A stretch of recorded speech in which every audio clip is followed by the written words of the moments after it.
మధురం మధురం నీ వాక్యం నా త్రోవకు దీపం నీ వాక్యం. యేసు నామంలో మీకు శుభములు సమృద్ధిగా కలుగునుగాక.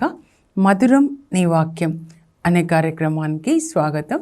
ఈరోజు మనం అబ్రహాం ఆరాధన అనే అంశాన్ని ధ్యానించుకుందామండి.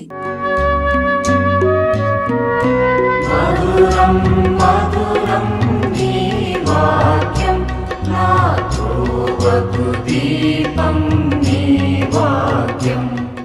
బైబిల్ గ్రంథంలో ఆరాధన అనే పదాన్ని ముందుగా వాడినటువంటి వ్యక్తి ఎవరంటే అబ్రహాం. ఆదికాండం 22:5 ఈ మాటను వాడతాడనమాట. వర్షిప్ అంటే ఏంటి, అసలు అర్థం ఏంటి మనం ధ్యానించుకుందామండి. ఈ అబ్రహాం కథ ముందు నుంచి మనం చూస్తే ఆది గ్రంథం 12వ అధ్యాయంలో ప్రారంభమవుతుందండి. క్రీస్తు పూర్వము 2000 సంవత్సరాల నాడు దేవుడు ఆయనను పిలుస్తారు. He is the first missionary. అయితే ఆ టైంలో ఎలా ఉంది లోకం అనంటే, ఎవ్వరు కూడా పరలోకంలో ఉన్న దేవుణ్ణి ఆరాధించట్లేదు. వాళ్ళ మనసులోంచి ఊహల్లోంచి పుట్టిన వాళ్ళని సూర్య భగవానుడు, చంద్రుడు భగవానుడని ఆ టైంలో చంద్రుడిని ఆరాధిస్తూ ఉండేవాళ్ళంట. ఈ మెసపటేమియా కల్చర్లో తవ్వకాలలో బయటపడుతుందన్నమాట. మెసపటేమియా అంటే 2 నదుల మధ్య ఉన్నటువంటి ప్రదేశం. ఇక్కడ అబ్రహాం జీవిస్తూ ఉన్నాడు. టైగ్రిస్ నది, యూఫ్రటిస్ నది మధ్యలో అన్నమాట. ఊరు అనేటటువంటి పట్టణం అన్నమాట. పట్టణం పేరు ఊరు అండి. యూఆర్ ఇంగ్లీష్లో అవుతే. అలా నివసిస్తున్నప్పుడు ప్రజలందరూ, భూమి మీద ఉన్న జనులందరూ కూడా వాళ్ళు ఏదంటే అది వాళ్ళ ఊహల్లోంచి, మైథాలజీ, మిత్ అంటారు, ఊహల్లోంచి ఏది పుడితే అది ఆరాధిస్తూ ఉన్నారు. ఇంకా పంచభూతాల్ని కూడా, వానదేవుడు, గాలిదేవుడు, భూమి దేవుడు, ఆకాశం దేవుడు, అగ్నిదేవుడు, అలా ఇంకా సూర్యుడు, చంద్రుడు, అలా సృష్టికర్తని ప్రక్కన పెట్టి సృష్టిని ఆరాధిస్తూ ఉన్నారన్నమాట. అలాంటి సమయంలో అబ్రహాము దేవుణ్ణి వెతుకుతూ ఉన్నాడంటండి. అసలు ఎవరు సృష్టికర్త అని ఆయన హృదయం దేవుణ్ణి వెతుకుతూ ఉందన్నమాట. తనను వెదకు వారికి ఆయన దర్శనం ఇస్తాడన్నట్లుగా దేవుడు ప్రత్యక్షమవుతారనమాట. అబ్రహాంకి ప్రత్యక్షమయ్యాడు, సృష్టికర్త ప్రత్యక్షమయ్యాడు. అప్పుడు దేవుడు మాట్లాడుతూ ఉన్నాడు, అబ్రహాంతో మాట్లాడుతూ ఏమంటాడంటే, ఇదిగో నీ దేశాన్ని, ఆ తర్వాత నీ చుట్టాలు, మీ చుట్టపక్కలు, తర్వాత మీ పుట్టింటిని అందరినీ వదిలి నేను చూపించిన దేశానికి వస్తే నేను నిన్ను ఆశీర్వదిస్తాను, నీ పేరు గొప్పగా చేస్తాను. జనులు ఆశీర్వచనం పలికేటప్పుడు నీ పేరు వాడుకునేంత గొప్పగా చేస్తాను. నీ ద్వారా నేను అందరినీ ఆశీర్వదిస్తాను. నీవు ఆశీర్వాదకరంగా ఉంటావు. 7 ఉంటాయండి దేవుడు ఇచ్చిన ఆశీర్వాదంలో. 7-fold బ్లెస్సింగ్ అనమాట. అంటే 7 ఆశీర్వాదాలు ఉంటాయి. ఇంకా నిన్ను దీవించిన వాళ్ళని దీవిస్తాను, నిన్ను శపించిన వారిని శపిస్తాను అని దేవుడు పిలవగానే ఎక్కడికి రావాలి అని కూడా అడగకుండా అబ్రహాము దేవుడు చూపించినట్లుగా, దేవుడు ఎలా నడిపిస్తే అలా వస్తాడనమాట. ఎక్కడి వరకు నడిపించుకొని వస్తారంటే కానా దేశానికి నడిపించుకొని వస్తారండి. మీరు మ్యాప్లో చూడండి. అలాగే బైబిల్లో వెనకాల మ్యాప్స్ ఉంటాయి. ఇదో నేను మీకు చూపించాలని తీసుకొని వచ్చాను. నేను కూడా ఇలా మ్యాప్స్ అన్నీ కూడా జెరాక్స్ చేయించుకొని బైబిల్ చదివేటప్పుడు ప్రక్కన పెట్టుకొని చదువుతా అండి. నేను మీకు మ్యాప్ ద్వారా వివరిస్తా అండి. ఇక్కడ చూడండి, అబ్రాహాము హూరు అనే నగరంలో నివసిస్తున్నప్పుడు దేవుడు అతన్ని పిలుస్తారండి. ఇలా నడిపించుకొని వస్తాడు. హారాన్, ఇక్కడ వరకు కుటుంబం అంతా వస్తుందండి, వాళ్ళ నాన్న, తమ్ముడు, ఇంకా అందరూ, లోతు. తర్వాత మరలా దేవుడు పిలుస్తారు హారాన్ నుంచి. ఇంకా ఇప్పుడు లోతును వెంట పెట్టుకొని వస్తాడనమాట ఇక్కడ వరకు, షెకెం. అప్పుడు దేవుడు చెప్తారు, ఈ దేశాన్ని నీ సంతతికి ఇస్తాను అని.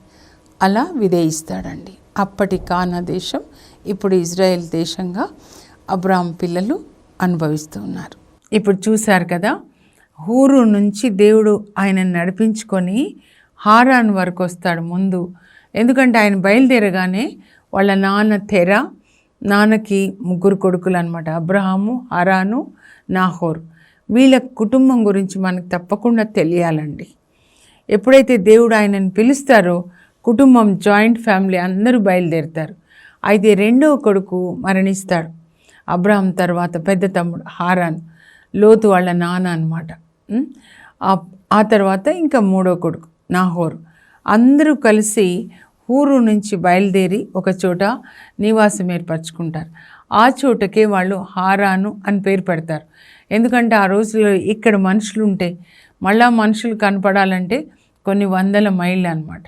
మనుషులే లేరు కాబట్టి భూమి అంతా వాళ్ళదే, ఎక్కడైనా ఉండొచ్చు అనమాట, ఇప్పట్లాగా కాదు. ఆ తర్వాత దేవుడు మళ్ళా 2వ మారు ఆయనను పిలుస్తారండి. అప్పుడు హరాన్ నుంచి ఆయన బయలుదేరుతాడు. దేవుడు ఎలా నడిపించుకొని వస్తాడో అలా కానా దేశం వరకు నడిపించుకొని వస్తారనమాట. ప్రభు అప్పుడు ఏమంటారంటే ఆదికాండం 12:7లో, నేను పిలవగానే వచ్చేసావు, ఎక్కడికి అని అడగలేదు, ఎందుకు అని అడగలేదు, కానీ నేను ఎలా రమ్మంటే అలా వచ్చేసావు. ఇమీడియట్ ఒబీడియన్స్ అనమాట. కొద్దిగా కూడా ఆలోచించలేదు. అంత నమ్మకం దేవుని మీద. నేను పిలవగానే వచ్చావు కాబట్టి ఈ దేశాన్ని నీ సంతతికి వారసత్వ భూమిగా ఇస్తాను. క్రీస్తు పూర్వం 2000 నాడు దేవుడు అబ్రహాంకి వాగ్దానం చేశాడు. ఇప్పుడు ఆ అబ్రహాం పిల్లలే ఇజ్రాయెల్ దేశం అంతా, ఒక వ్యక్తి నుంచి వచ్చిన దేశం అన్నమాట. అందువల్ల వాళ్ళు ఏమంటారంటే ఇది ప్రామిస్డ్ ల్యాండ్, దేవుడు మాకు వాగ్దానం చేశారు. క్రీస్తు పూర్వం 2000 వాగ్దానం చేసిన భూమి అండి అది. ఇంకా చూడండి, అక్కడ తనకి ప్రత్యక్షమై నడిపించుకొని వచ్చిన దేవునికి అబ్రహాము బలిపీఠాన్ని కట్టి దేవుణ్ణి ఆరాధించాడు. బలిపీఠం అంటే దేవుడు నివసించే చోటు అన్నమాట. మనం ఇప్పుడు చర్చి అంటాం కదా, బలిపీఠం అంటే అర్థం ఏంటంటే కరుణాపీఠం. మందసపెట్టె మీద, కరుణాపీఠం మీద నేను నివసించి మిమ్మల్ని ఆశీర్వదిస్తా అని చెప్తాడు. మన హృదయమే ఇప్పుడు అలా ఉండాలన్నమాట. కట్టి దేవుణ్ణి ఆరాధిస్తాడండి. ఆ తర్వాత ఏం జరుగుతుంది చూడండి, వదలి అన్నమాట. అన్నీ విడిచిపెట్టేశాడు. సొంత దేశం, ఆ దేశాన్ని విడిచిపెట్టేశాడు. చుట్టాలు, పెద్దమ్మ, చిన్నాన్న, పెద్దనాన్న అందరూ ఉంటారు. చుట్టాలని, వాళ్ళ పిల్లల్ని, తర్వాత నీ పుట్టింటిని, సొంత ఇంటి మీద 75 సంవత్సరాలు ఒక ఇంట్లో ఉంటే ఎంత ప్రేమ ఉంటుంది. తర్వాత వాళ్ళు శ్రీమంతులండి. అక్కడ ఆ మెసొపొటేమియా కల్చర్లో త్రవ్వకాల్లో బయటపడింది ఏంటి అంటే ప్రతి ఒక్క ఇల్లు కూడా అక్కడ మెసొపొటేమియాలో 14 గదులు ఉంటాయంటండి. చాలా ధనవంతులు, గొర్రెల కాపరులు, చాలా పశువులు ఉంటాయన్నమాట. అన్నిటినీ విడిచిపెట్టుకొని వచ్చేసాడు. దేవుణ్ణి ప్రేమించడం అంటే ఈ లోకానికి సంబంధించినవన్నీ కట్ అయిపోవాలన్నమాట. ఇదే క్రీస్తునందు సున్నతి అంటాడు కొలొస్సీ 2:13లో. చర్మాగ్రమున సున్నతి కాదు, ఈ గుర్తులు కాదు, మనల్ని ప్రజల నుంచి వేరు చేసే గుర్తులు కాదు. మనం దేవుణ్ణి ప్రేమించడం అంటే ఈ లోకాన్ని ద్వేషించడం అన్నమాట. లోకాన్ని ప్రేమించకూడదు. 1 యోహాను 2లో 15-17 వరకు యోహాన్ రాస్తాడండి. నాకు చాలా ఇష్టమైన గాస్పుల్ అది. ఒక 3 వచనాలు. మీరు లోకాన్ని, లోకంలో ఉన్న దేన్ని ప్రేమించొద్దు. లోకాన్ని ప్రేమిస్తే మీకు తండ్రి మీద ప్రేమ లేదు. ఈ శరీర వాంఛలు, నేత్రాశ, జీవపు డంబం, ఈ 3 తండ్రి నుంచి రాలేదు కానీ సాతాను నుంచి వచ్చాయి. ఈ లోకము, దాని వ్యామోహం గతించిపోతుంది, కానీ దేవుని చిత్తం చేసేవాళ్ళు చిరకాలము జీవిస్తారు. అబ్రహాము దేవుని చిత్తం చేస్తున్నాడు. అన్నీ వదిలేసి వచ్చేసి అంటే వదిలేసి వచ్చేస్తాడు. ఎందుకో తెలీదు, కానీ దేవునికి ఆయన పట్ల ఒక ప్లాన్ ఉందన్నమాట. ఏం ప్లాన్ అంటే తన కుమారుడిని లోకానికి పంపించాలి. ఆ కుమారుడు బెత్లెహేంలో పుట్టాలి. ఆ కుమారుడు యెరూషలేం దేవాలయంలో బోధించాలి. యెరూషలేం వెలుపల ఆయన సిలువ వేయబడాలి. అంటే ఈ కానా దేశమే అన్నమాట. దేవుడు దాన్ని ఎన్నుకుంటారు, కానా దేశాన్ని. ఎవరికి పుట్టాలి, ఏ వంశంలో అంటే అబ్రాహాం వంశంలో. అలా దేవునికి విధేయిస్తున్నాడు. Yes master. అయితే ఇప్పుడు వాళ్ళు ఎక్కడి వరకు వస్తారంటే షెకేంకి వస్తారండి. అక్కడ సింధూర వనం దగ్గర ఆయన ఉంటున్నాడు. సింధూర వృక్షం అంటే ఇంకొక మాట అర్థం ఏంటంటే నీతి వృక్షం అండి. ఇక్కడ ఇంకొక మాట మనం చూస్తే దేవుడు నాటిన నీతి వృక్షం, కానా దేశంలో దేవుడు నాటిన నీతి వృక్షం అండి అబ్రాహాం అన్నమాట. ఆ తర్వాత 13వ అధ్యాయానికి వచ్చినట్లయితే అక్కడ దేవుడు అబ్రాహాంని మాత్రమే రమ్మంటే అబ్రాహాంకి ఒక సోల్ టై, తనకి పిల్లలు లేరు, తన తమ్ముడు చనిపోయాడు, ఇంకా లోతు అంటే చాలా ఇష్టం, తన సొంత కొడుకులాగా. కానీ దేవుని ప్లాన్లో ఇంకా ఈ సోల్ టై కూడా ఉండకూడదు అనమాట.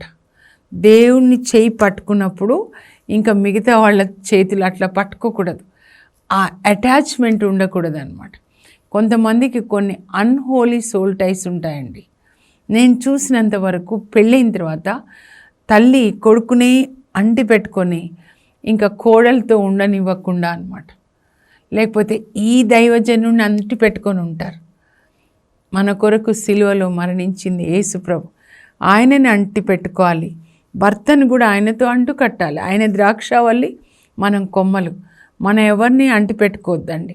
మనమే యేసుప్రభు అంటి పెట్టుకొని భర్త, పిల్లలు అందరినీ కూడా ఒక దైవజనరాలుగా నేను కూడా చెప్తున్నాను, నాతో కాదు అంటు కట్టుకోవాలి, యేసుప్రభుతో అన్నమాట.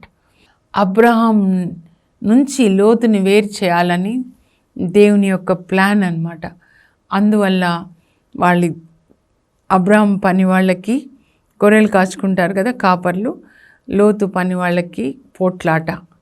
అక్కడి నుంచి పని వాళ్ళ నుంచి ఇంట్లో ఆడవాళ్ళకి వచ్చి ఉంటాయి, అమ్మ ఇలా అన్నారు, అబ్రహాం పని వాళ్ళు ఇలా అన్నారు అని లోతు పని వాళ్ళు చెప్తే అబ్రహాం పని వాళ్ళు సారాకు చెప్పిండొచ్చు ఇలా అన్నారు.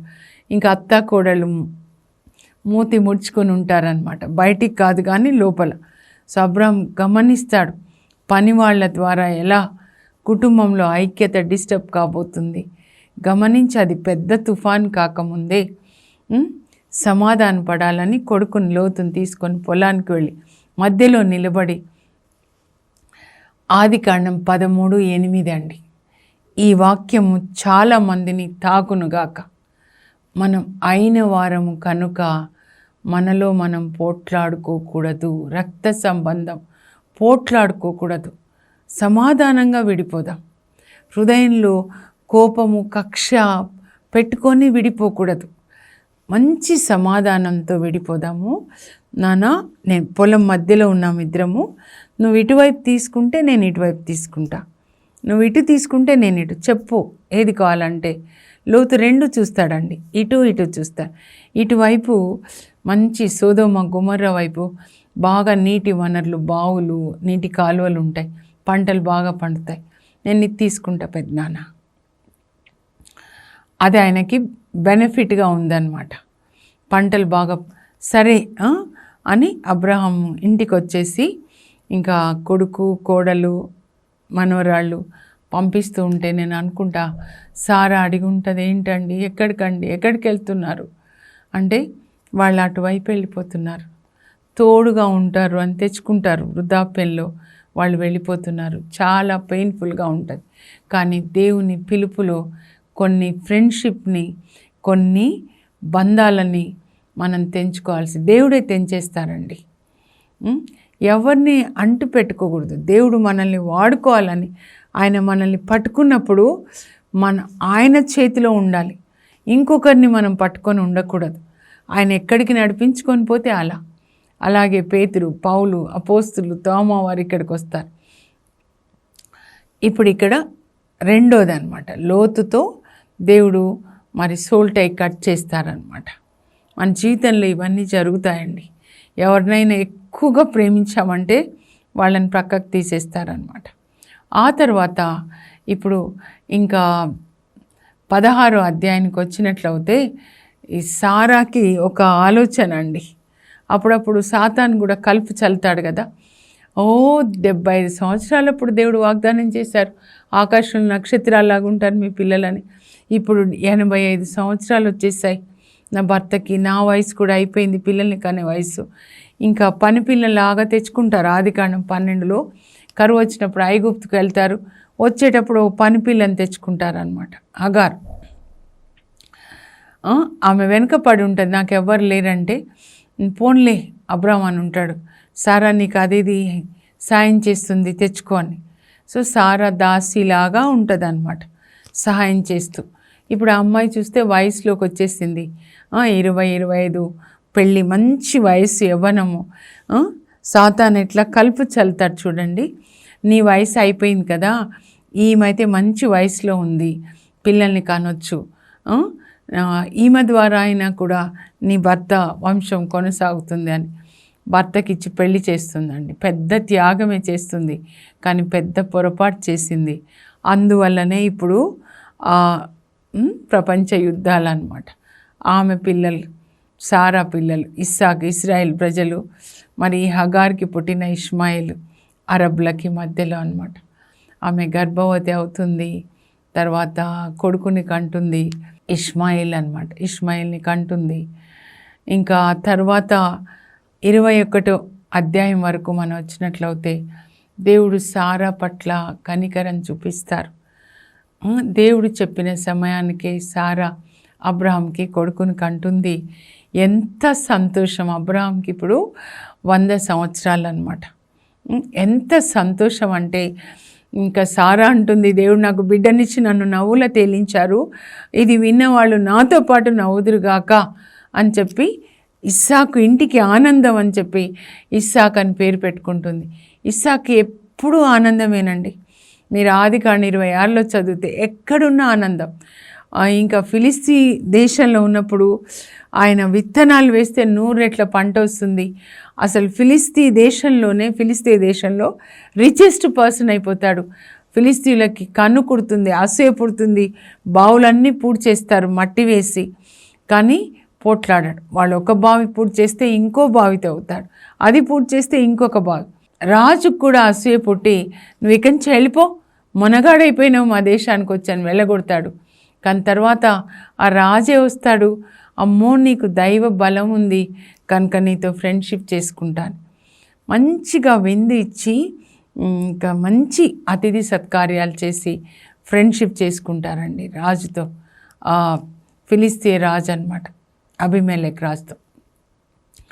అయితే మనం ఇప్పుడు వెనక్కి వచ్చేద్దాము. ఇస్సాకు పుట్టాడు కదా, ఇంకా 3 సంవత్సరాలు పాలిస్తారండి. పాలు మర్చిన రోజున వాళ్ళు ఏం చేస్తారంటే పెద్ద ఫంక్షన్ చేస్తారు. అబ్రామ్ చాలా పెద్ద ఫంక్షన్ చేసి ఉంటాడు. అయిపోయింది, ఇంకా 2 పిల్లలు, అబ్రామ్ పిల్లలు, ఇష్మాయిలు తర్వాత ఇస్సాకు ఆడుకుంటుంటే, వీడు పెద్దవాడు కదా ఇష్మాయిలు, ఎగతాళి చేస్తాడనమాట చిన్నవాడిని. అప్పుడు సారా చూస్తుందన్నమాట. ఆమెకి ఎప్పటి నుంచండి, ఈ ఇష్మాయిల్ పుట్టినప్పటి నుంచి, ఎందుకంటే ఆమె గర్భం ధరించినప్పటి నుంచి కూడా పొగరు అనమాట, వినట్లేదు సారా మాట. ఇంకా ఇన్ని సంవత్సరాలు ఓర్చుకుంది. ఎప్పుడైతే తన కొడుకుని ఇష్మాయిల్ ఎగతాళి చేయడం చూస్తుందో, ఇంకా అబ్రామ్ దగ్గరికి వెళ్ళి ఆమె ఇంకా పోట్లాడి ఉంటుంది, నేను అనుకుంటా చొక్కా పట్టుకుని ఉంటుందని. ఇదో ఈ దాసిని ఆమె కొడుకుని ఇంట్లోంచి పంపించేసాయి. ఈ దాసి కొడుకు నా కొడుకుతో సమంగా ఉండడం నేను ఒప్పుకోను అనగానే అబ్రామ్కి చాలా బాధ అనిపించిందంట.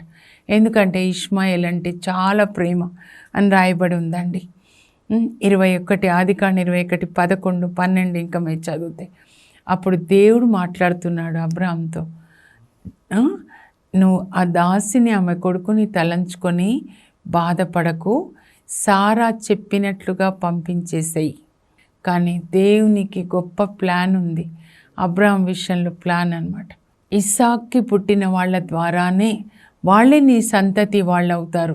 ఇస్సాక్కి పుట్టిన వాళ్ళు, వాళ్ళ ద్వారా నేను నీతో వాగ్దానం చేసుకుంటాను, కానీ నేను ఇష్మాయిల్ని కూడా దీవిస్తానులే, ఎందుకంటే ఆయన కూడా నీ కొడుకే కదా. చూడండి ఎంత బ్లెస్సింగ్ అండి.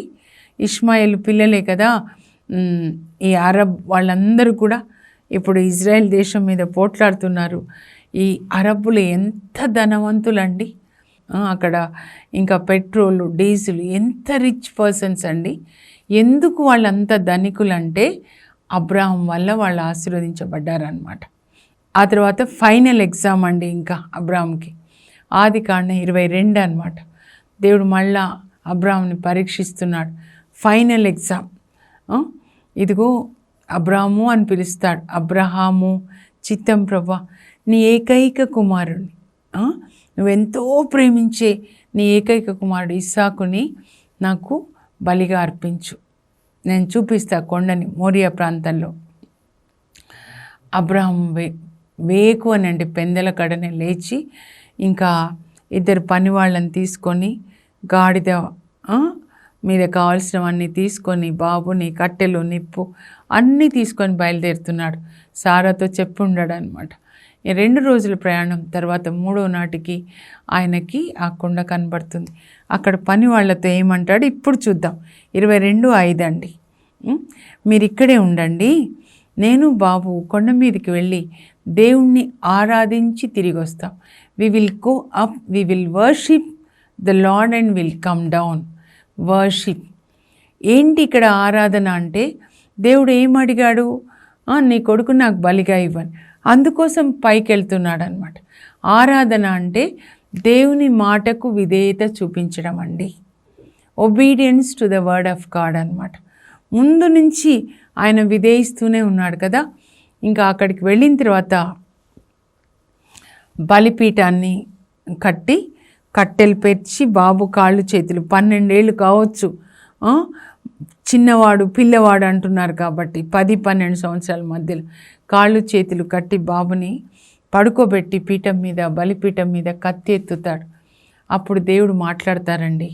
ఆదికాండం 22:12 నుంచి మీరు చూస్తే, ఇదిగో చిన్నవాడు పిల్లవాడి మీద చేయి చేసుకోకయ్యా, నీవు నీ ఏకైక కుమారుణ్ణి నాకు బలిగా సమర్పించడానికి వెనుకంజ వేయలేదు కనుక నీవు దైవభీతి కలవాడవు అని నేను గ్రహించాను.